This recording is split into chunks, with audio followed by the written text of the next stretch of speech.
사랑하는 성도 여러분, 사람들은요, 오래전부터 역사를 움직이는 힘이 무엇인지 끊임없이 질문해 왔습니다.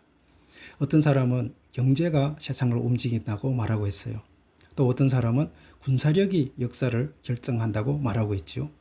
또 어떤 사람은 뛰어난 지도자가 한 시대를 만든다고 이야기하고 있습니다.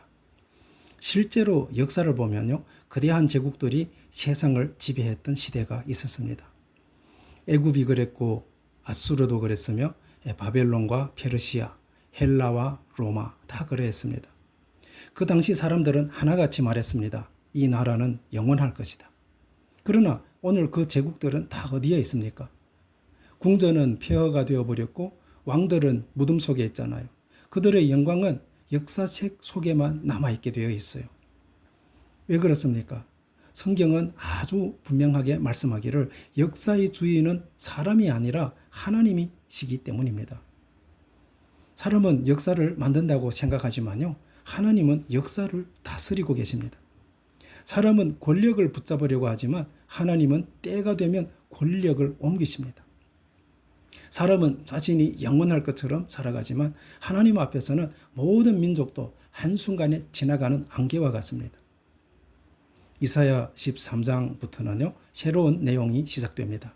앞에서는 유다와 예루살렘을 향한 말씀이었다면요, 이제부터는 열방을 향한 말씀입니다. 바벨론, 아수르, 모압, 다메섹, 애굽, 두로, 이런 모든 나라를 향하여 하나님께서는 말씀하십니다. 왜 하나님은 이방 나라들에게도 말씀하셨을까요? 왜냐하면 하나님은 이스라엘만의 하나님이 아니라 온 세상의 하나님이시기 때문입니다. 오늘 우리도 같은 시대를 살아갑니다. 미국, 중국, 러시아, 유럽 이러한 강대국들이 세계를 움직이는 것처럼 보이지요. 경제가 흔들리면 세계가 흔들리고 전쟁이 일어나면 온 세상이 불안해집니다. 그러나 하나님의 백성은 세상을 보며 살아가는 사람이 아니라 세상을 다스리시는 하나님을 바라보며 살아가는 사람들입니다. 오늘 이사야서 13장부터 16장의 내용을 통하여 하나님께서는 우리에게 세 가지를 가르쳐 주고 계십니다. 첫째, 하나님은 교만을 무너뜨리십니다. 둘째, 하나님은 회개를 기다리십니다. 셋째, 하나님은 메시아를 통해 참된 나라를 세우십니다. 오늘도 성령님의 조명이 우리와 함께하여 하나님의 이 말씀을 다 깨닫고 하나님의 이 말씀이 우리의 영적인 생명이 되기를 먼저 주님의 이름으로 축원드립니다. 첫째로 하나님은 교만을 무너뜨리십니다. 여러분, 이사야서 13장은 바벨론에 대한 심판으로 시작합니다. 흥미로운 사실이 있습니다. 이사야가 이 예언을 할 당시에는요, 바벨론이 아직 세계 최대 강국이 아니었어요. 당시 세계를 지배하고 있었던 나라는요, 아수르였습니다. 그런데 하나님은 미래의 바빌론을 먼저 말씀하십니다. 왜 그럴까요? 하나님은 현재만 보시는 분이 아니라 역사의 처음과 마지막을 함께 보시는 분이기 때문입니다. 사람은 오늘만 보지만 하나님은 천년 후도 보십니다. 사람은 결과를 보고 놀라지만 하나님은 이미 시작부터 다 알고 계십니다. 그래서 하나님은 말씀하시기를 내가 나의 거룩히 구별한 자들을 명령하였다라고 하셨어요. 여기서 놀라운 사실이 있습니다. 하나님은 심판조차도 우연히 일어나게 하지 않으신다는 것입니다. 모든 역사는 하나님의 손안에 있습니다. 전쟁도 왕들의 흥망도 나라들의 변화도 결국 하나님의 허락 안에서 이루어지는 것입니다. 그런데 바벨론의 죄는 무엇입니까? 이사야서 13장 11절은 아주 분명하게 말합니다. 내가 세상의 악과 악인의 죄를 벌하며 교만한 자의 오만을 끊으며 강포한 자의 거만을 낮출 것이다 라고 말입니다. 하나님께서 가장 먼저 심판하시는 것은 군사력이 아니었습니다. 경제력도 아니었습니다. 교만이었습니다. 왜 교만이 그렇게 큰 죄일까요? 교만은요, 하나님 없어도 살 수 있다는 선언이기 때문입니다. 사탄이 타락한 이유도 교만이었습니다. 바벨탑을 쌓은 이유도 교만이었지요. 느부갓네살이 짐승처럼 된 이유도 교만이었습니다.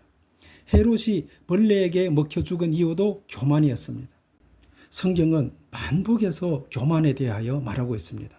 교만은 하나님 자리에 내가 앉는 것이 교만입니다. 오늘날 사람들은 예전보다 훨씬 더 교만해졌습니다. 그렇지 않나요? 과학이 발전하면서 사람들은 하나님이 필요 없다고 생각합니다. 경제가 발전하면서 돈이 모든 것을 해결한다고 믿습니다. 기술이 발전하면서 인간이 세상을 통제할 수 있다고 생각합니다. 그러나 하나님께서는요, 한순간에 인간의 모든 교만을 무너뜨리실 수 있는 것입니다. 보세요. 코로나 팬데믹 하나로 인간의 교만을 무너뜨리잖아요. 전쟁 하나로, 경제 위기 하나로 인간이 얼마나 연약 존재인지 우리는 이미 경험했습니다.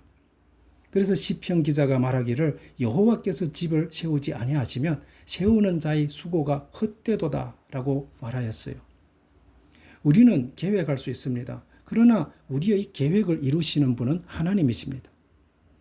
유대 랍빈들은요, 이런 말을 남겼어요.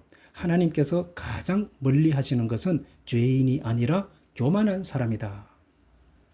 왜냐하면 죄인은 회개할 수 있지만 교만한 사람은요, 자신이 죄인인 줄도 모르기 때문입니다. 예수님 시대에도 세리는 회개하여 의롭다함을 받았지만요, 바리새인은 자기 의에 갇혀 돌아갔습니다. 그래서 하나님께서는 높은 산보다 낮은 골짜기에 물을 흘려 보내십니다. 은혜도 마찬가지잖아요. 겸손한 마음에만 흘러 들어갑니다. 사랑하는 성도 여러분, 오늘 우리 안에도 바벨론이 있을 수 있어요. 내가 했다, 내 실력이다, 내 경험이면 충분하다. 이러한 마음이 자리 잡는 순간요, 우리는 하나님보다 자신을 더 의지하게 됩니다. 그러나 하나님은 오늘도 말씀하시기를 교만은 무너지지만 겸손한 자에게 은혜를 준다라고 말씀하고 있어요. 그러므로 우리의 기도는 주님, 저를 높여 주십시오가 아니라 주님, 제 마음을 낮추어 주십시오가 되어야 합니다. 겸손한 사람이 하나님의 손에 붙들릴 때 비로소 하나님의 나라를 이루는 도구가 되는 것입니다. 둘째, 하나님은 회개를 기다리십니다. 여러분, 우리는 하나님의 심판을 이야기하면 종종 하나님을 무서운 재판관으로만 생각합니다. 그러나 성경은 전혀 다른 모습을 보여줍니다. 하나님께서는요, 심판을 선언하시지만 동시에 눈물을 흘리시는 하나님이십니다. 이사야 14장은 바벨론 왕을 향한 심판으로 이어집니다. 한때 이 바벨론 왕은 스스로를 신처럼 높였습니다. 사람들은 그를 보며 두려워했지요. 그러나 하나님이 말씀하시기를 네가 어찌 하늘에서 떨어졌는가? 이 말씀은 역사적으로는 바벨론 왕을 향한 말씀이지만요, 동시에 교만의 영이 어떻게 무너지는지를 보여주고 있습니다. 바벨론 왕은 5번이나 내가 이렇게 말해요. 내가 하늘에 오르겠다. 내가 하나님의 별 위에 앉겠다. 내가 지극히 높으신 이와 같아지겠다. 이렇게 말합니다. 죄의 본질은 언제나 똑같습니다. 하나님보다 내가 높아지는 것이 죄의 본질입니다. 오늘날에도 사람은 계속 내가를 말합니다.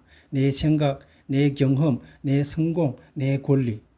그러나 예수님은 정반대의 길을 걸으셨습니다.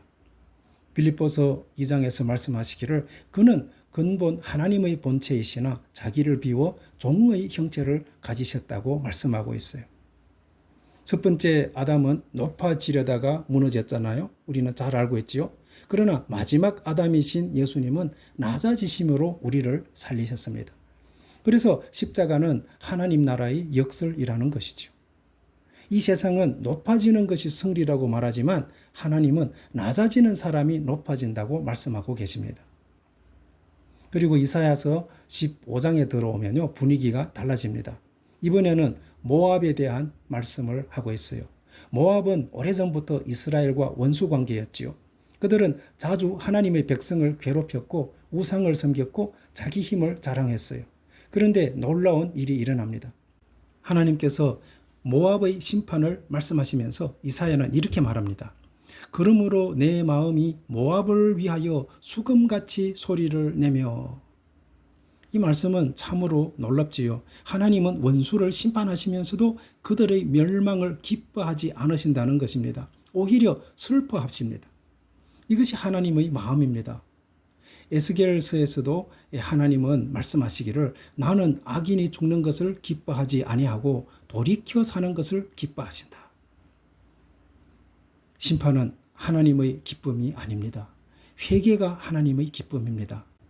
그래서 요나서를 보면요, 니느웨가 회개하자 하나님은 심판을 거두셨습니다. 예수님께서도 예루살렘을 바라보시며 오셨지요. 예루살렘아, 예루살렘아. 주님은 심판을 선포하셨지만 먼저 눈물을 흘리셨습니다. 여러분, 오늘 우리도 하나님의 마음을 배워야 합니다. 세상을 향해 정죄만 하는 것이 아니라 긍휼의 마음을 가져야 합니다. 죄는 미워해야 하지만 죄인은 사랑해야 합니다.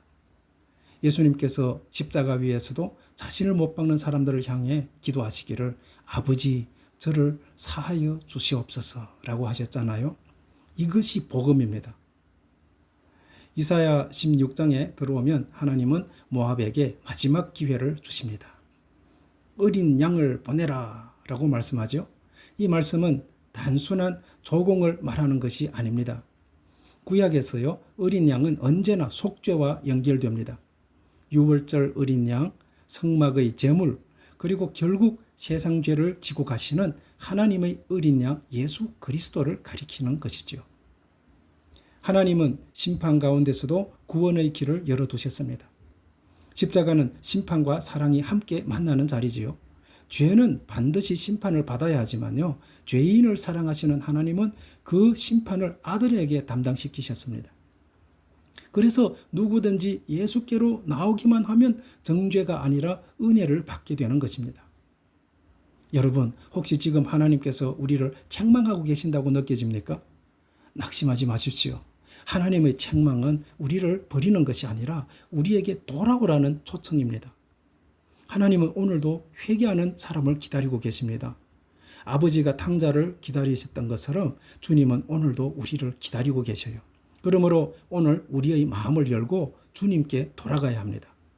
하나님의 은혜는요, 언제나 회개하는 사람에게 먼저 흘러가게 되어 있는 것입니다. 셋째, 하나님은 은혜의 길을 여십니다. 여러분, 이사야서 16장에 들어오면 분위기가 조금씩 달라지지요. 앞에서는 심판이었습니다.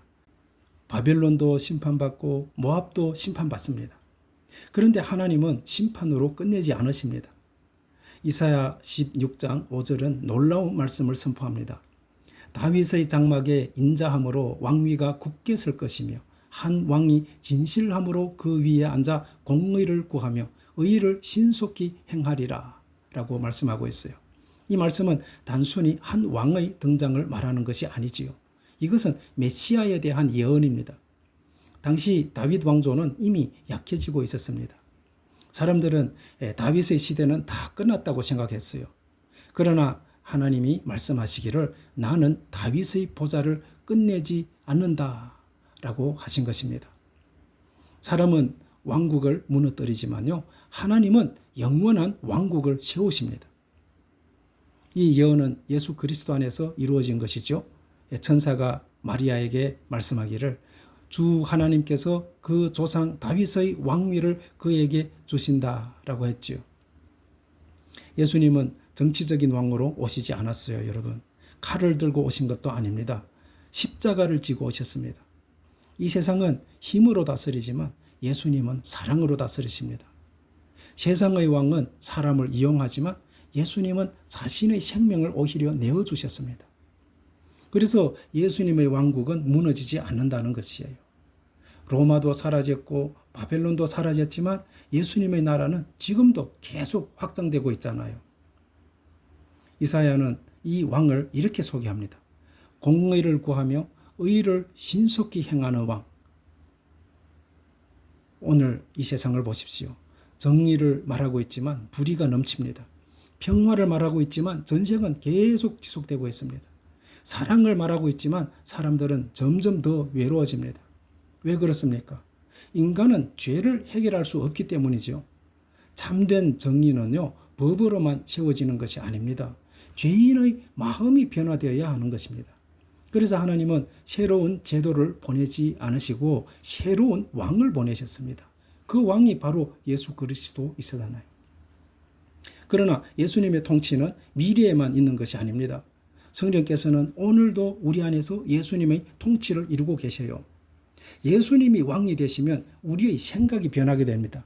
말도 변하게 됩니다. 가정도 변하게 됩니다. 교회도 변하게 됩니다. 사람이 변하면요, 그 사람이 있는 곳도 변하기 시작합니다.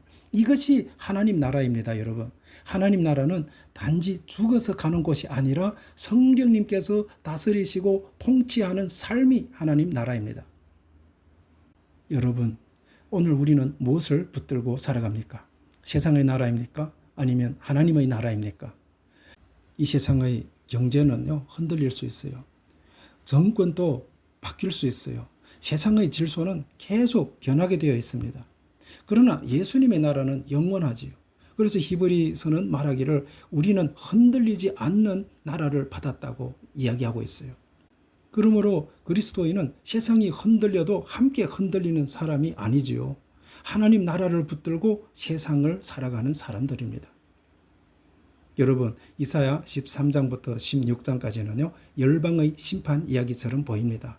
그러나 그 안에는 복음이 있습니다. 첫째, 하나님은 교만을 무너뜨리십니다.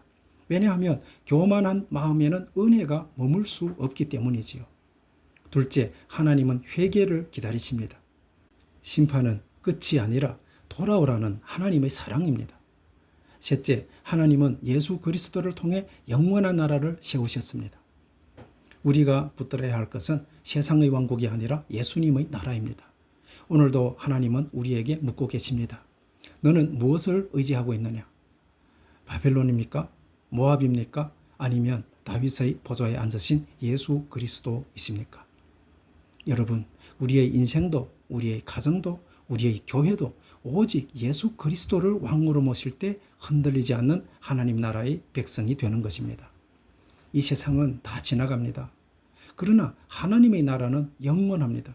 그 영원한 나라를 바라보며 겸손히 주님을 따르고 성령 안에서 살아가는 저와 여러분이 되시기를 주님의 이름으로 축원합니다. 거룩하신 하나님 아버지, 열방의 역사를 다스리시는 주님을 찬양합니다. 우리 안에 있는 모든 교만을 내려놓게 하시고 오직 주님의 은혜만 의지하는 사람이 되게 하옵소서. 회개하는 심령을 주셔서 언제나 주님께 돌아가게 하시고 예수 그리스도의 십자가 안에서 용서와 새 생명을 누리게 하옵소서. 우리의 왕이신 예수님께서 우리의 마음과 가정과 교회를 다스려 주시고 성령께서 날마다 하나님 나라의 의와 평강과 기쁨을 이루어 주옵소서. 흔들리는 세상 속에서도 흔들리지 않는 믿음으로 살아가며 우리의 삶을 통해 하나님의 나라를 나타내게 하옵소서. 예수 그리스도의 이름으로 기도드립니다. 아멘.